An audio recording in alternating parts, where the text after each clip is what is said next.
La question de la semaine sera la suivante. Est-ce que vous avez déjà pris quelques petits profits sur cette première montée qu'on a eue? Est-ce que vous pensez que prendre des profits maintenant est intéressant parce que le Bitcoin va redescendre? Oui ou non? Mettez votre réponse en commentaire. On va vous faire un peu une petite charte pour savoir quel va être le pourcentage de ceux qui ont pris des profits et de ceux qui n'en ont pas encore pris. Les news de cette semaine, le récap va être fou. Si vous voulez savoir ce que Ripple nous annonce, deux annonces complètement dingues, suivez-nous, on va y revenir juste après qu'on fasse le reste du sommaire. On parle de Bitcoin qui a touché les 38 000 et on parle de ETF, ETH les gars ou pas? Là, à l'heure où on se parle, il a pété les 2000. Demain, c'est une folie. Voilà, pour un récap de la semaine, au niveau tarot, on voit du vert partout, c'est cool. Si vous comprenez pas ce qui se passe, ETF par-ci, ETF par-là, il faut savoir que ETF Bitcoin, on en parle depuis un moment, mais personne n'avait dégainé le ETF ETH. Et aujourd'hui, BlackRock apparemment vient de dégainer cette news qui est complètement folle. Ça a été bien pisté par je sais plus quel compte sur Twitter qui a trouvé que, je crois que c'est dans le Delaware, BlackRock,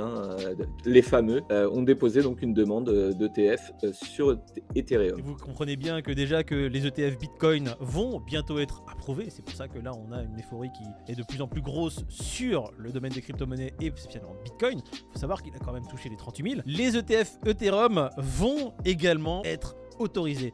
Qu'est-ce que vous en pensez les gars de ce qui se passe un peu sur le marché des cryptos? Ah bah plus de 2000 $ l'Ethereum, ça faisait un bout qu'on l'avait pas vu. J'en pense que la news sort. C'est-à-dire qu'aujourd'hui, c'était plus 3% Bitcoin, plus 3% ETH, etc. Et là, tu as l'ETH qui a surperformé le BTC en progression, donc plus 10%. Bah je crois que ça s'était pas produit depuis avril l'année dernière. Disons qu'en fait, il n'y a rien d'officiel, mais juste le fait que BlackRock dise que ceci, cela, ça fait l'engouement d'il y a 2 semaines en fait. BlackRock en même temps, c'est pas les tauliers du monde. Quand BlackRock dit quelque chose, ça m'étonnait même que Gary Gensler ait réussi à lui dire non, BlackRock, vous n'aurez pas le droit de... Non, on n'accepte pas. Donc BlackRock qui s'exprime sur un ETF Ethereum, c'est quelque chose de très très gros. Bon, écoute, on est très content de cette news. On est content aussi de voir un marché qui est dans le vert. J'espère que vous, ça vous fait du bien, ça vous fait du bien à vos wallets. J'espère que voir un peu toutes ces bibules qui sont en train de grossir avec ces plus 40%, plus 50%, plus 30% par jour sur sûrement les cryptos que vous avez investis, à part celles dans lesquelles vous n'êtes pas rentré. Donc si vous êtes comme moi et vous n'êtes pas rentré sur le TAO, bon écoutez, on peut pas être dans tous les trains malheureusement.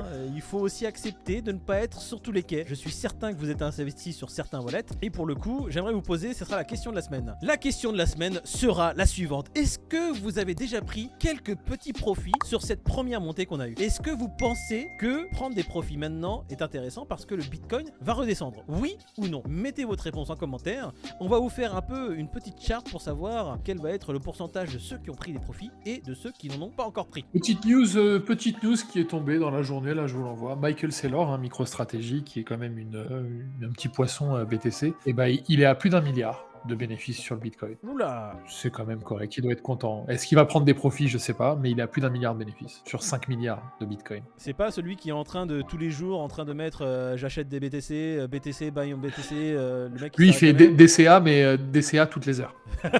DCA sur Twitter, il met un message par jour, c'est les gars BTC. Si vous n'achetez pas de BTC, il faut acheter du BTC. Mais écoute, Michael Saylor, c'est aussi celui qui fait participer un peu, qui démocratise le Bitcoin auprès de tous. J'ai envie de te dire merci beaucoup Michael Saylor. Si tu peux envoyer quelques-uns de tes BTC, ça fait plaisir. Allez. Et qui démocratise les transferts transfrontaliers de crypto On arrive sur Ripple. Pour ceux qui ont été patients, on va enfin parler de ce que fait cette société. Alors, pour ceux qui sont des XRPistes, des chevronnés et qui veulent savoir ce qui se passe chez Ripple et peut-être ce qui va être en comme impact chez XRP, écoute, Peter, je te laisse le micro. Écoute, gros partenariat en vue apparemment. Donc on parle de la news One Afrique. Pas que l'Afrique, parce qu'il y a aussi Dubaï. Oui, alors là c'est la réunion annuelle à Dubaï chaque année, mais ça a annoncé surtout le partenariat donc avec One Afrique pour les transferts via la technologie XRP, si tu veux, la vitesse et le faible coût. Donc on sent bien que ça s'amorce de plus en plus. En fait, ce qui est fort avec Ripple, c'est que tu vois, l'Afrique a une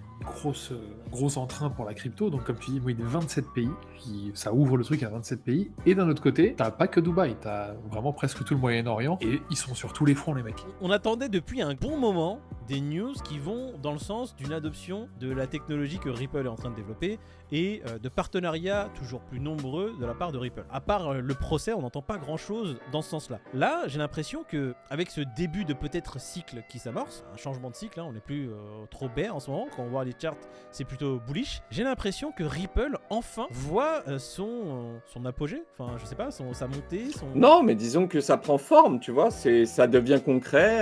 On Afrique, donc on en parlait, c'est 400 millions de wallets, je crois, donc 27 pays, ça reste quand même un vrai partenariat et ça a une vraie utilisation, si tu veux, tu vois. Dans les pays qui sont les plus touchés par justement les crypto-monnaies, par l'adoption de la crypto-monnaie, c'est quelque chose qui n'est pas insignifiant, c'est vraiment significatif. Et on a vu qu'il a fait un ATH à combien là ces derniers jours, David, le Bitcoin, le XRP XRP, il a tapé les 72, 75, il a méché à 75, plus de 75 ça centimes. faisait plusieurs mois que ce n'était pas le cas, hein. Ça fait plusieurs mois que justement son ATH n'était pas atteint et qu'il restait un peu en retrait. Bah, il y a eu la rumeur comme quoi ils avaient gagné le procès, etc.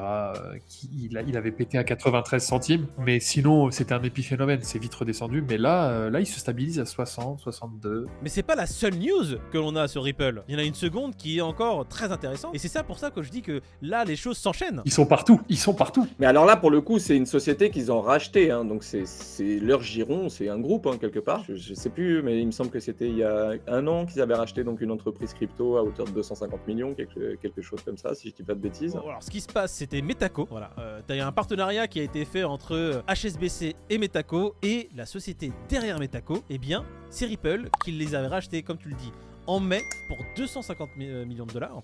Et du coup, c'est à travers ça. Hein. Encore un cas concret, clairement. Donc là, pour le coup, c'est HSBC qui va pouvoir proposer, donc en partenariat avec la société du groupe Ripple, on va dire, Metaco, qui va pouvoir proposer donc le stockage de crypto-monnaies. Des services de garde de titres tokenisés. Bon, pour les institutionnels. Mais j'ai envie de te dire, c'est ceux qui ont les plus grosses poches. Hein. Ça reste. Ça faisait un petit moment que j'étais un peu défaitiste sur Ripple. Bon, on se le cache pas, hein, de toute façon. Ripple, il n'y a pas grand chose qui se passait depuis maintenant, en 2017, que je suis maintenant ce projet-là. Ils ont été bloqués très vite, ouais, c'est ça le truc. Bah oui, mais on le sait très bien.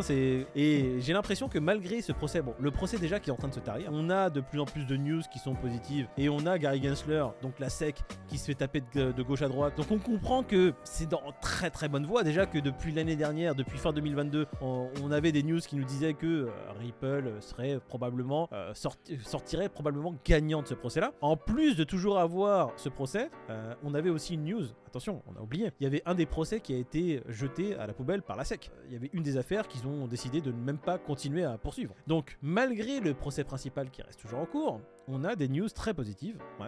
Et ben, on croise les doigts, mon poteau, là. Tout ce qu'on veut, c'est que ça décolle, hein, et que ça aille. En tout cas, ça bosse. Moi, c'était un peu une connerie, XRP. J'ai mis une belle pièce dessus, mais c'était un peu une connerie. Mais je me retrouve à faire du DCA quand même dessus. Et le truc, c'est que je me dis, j'ai un TP à 5. Mais en vrai, 5, ça se trouve, c'est vite fait. 10, c'est peut-être vite fait aussi. Donc, où est-ce que va s'arrêter XRP tu vas réfléchir à combien tu TP de pourcentage de ton bag au premier TP, au deuxième et machin. Alors, nous, on n'est pas conseiller en investissement. Nous, on parle des projets sur lesquels on investit. Et on dit toujours, c'est pas parce qu'on va pas vous parler d'un projet qu'il faut investir dessus. C'est des discussions entre nous. On vous dit ce qu'on a fait, ce qu'on n'a pas fait. Et il faut savoir que, comme tout investisseur, on ne fait pas que gagner. On fait aussi perdre par voir de temps en temps. C'est normal. C'est le jeu. C'est le jeu de l'investissement. T'avais ton meilleur coup là, de cette année 2023, ça reste quand même le Funded. T'en avais parlé 33 centimes, ça? Ouais, j'en ai parlé il y a 2 semaines sur le live Twitch. Et en fait, c'est fou de se dire que en plein bear market, j'ai réussi à faire un petit x10. Et le truc, c'est que donc je suis rentré à 34 centimes. Là, il est à 2,70. Et en fait, on a une capitalisation de 2 millions de dollars. Donc je me dis jusqu'où il peut aller celui-là. 2 millions, ce qui est quasi... c'est peanuts, en fait, il n'y a personne. Et du coup, pareil, j'ai pris des profits, mais je me suis dit, attends, n'en prends pas trop parce que la capi, elle est toute petite, donc t'as encore une grosse marge de progression. Et là, du coup, j'ai plus de plan. Tu vois. T'as fait tes 3 TP, on va dire, et puis maintenant, ce qui reste, c'est le Moonbag, et on laisse courir. Mais t'en as plusieurs, hein. On avait parlé de... on parle souvent des projets... alors, par exemple, on parle d'Atom, mais on parle aussi des projets qui sont liés à Atom, qui sont... Parce que ça, c'est son jeton de gouvernance. T'as Juno, qui est un très gros projet, Osmosis, etc. Et ces jetons-là aussi font pas mal de performances en ce moment. Nous, sur les live Twitch, on offre très souvent des jetons Solana. Solana, un des projets préférés de Peter, et on voit Solana qui refait une belle entrée sur ces derniers jours. Il a fait un x2 déjà. Oh, il est presque à $50, ouais. T'imagines? Je me souviens quand Crypto Future, big up à toi Mathéo, envoyait des shorts sur YouTube des shorts montrant des shorts, justement. Il shortait le Solana. Et il prenait pas de TP, mais il mettait des stop loss. Et en fait, il a ouvert son short à 16 $. Et à chaque fois, ça baissait. Et jusqu'à ce qu'il tape les 8 $.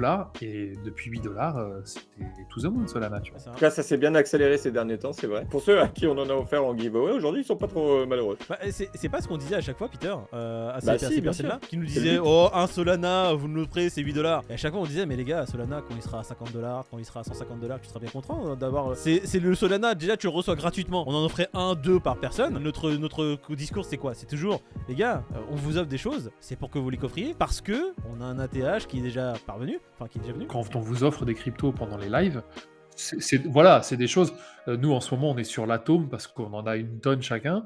Et du coup, bah, on vous fait plaisir, mais parce qu'on y croit, quoi. Voilà. Bon, vous le savez, la semaine dernière, il n'y a pas eu de vidéo le vendredi, donc on n'a pas eu ce fabuleux jeu du. Tu l'as vu ma courbe?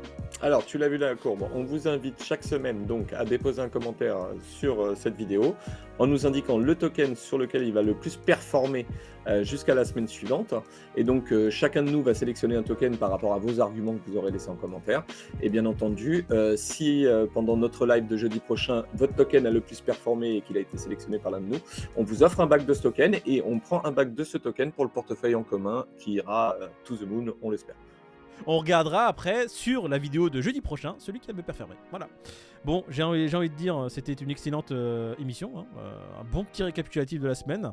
Avec de très bonnes nouvelles. Quand le marché est rouge et que c'est pas cher, on est content parce que ça nous permet d'en rentrer sereinement, mais voir du vert psychologiquement, c'est toujours agréable en vrai, faut pas se mentir. C'est sur cette réflexion très philosophique de David que l'on s'arrêtera. Si vous avez aimé la vidéo, regardez celle-ci qui est également très intéressante. Si vous ne l'avez pas encore vue, vous loupez quelque chose. Et celle-ci également, une belle interview d'un des membres éminents du CTFR. Si vous ne la connaissez pas, je vous invite à regarder cette vidéo.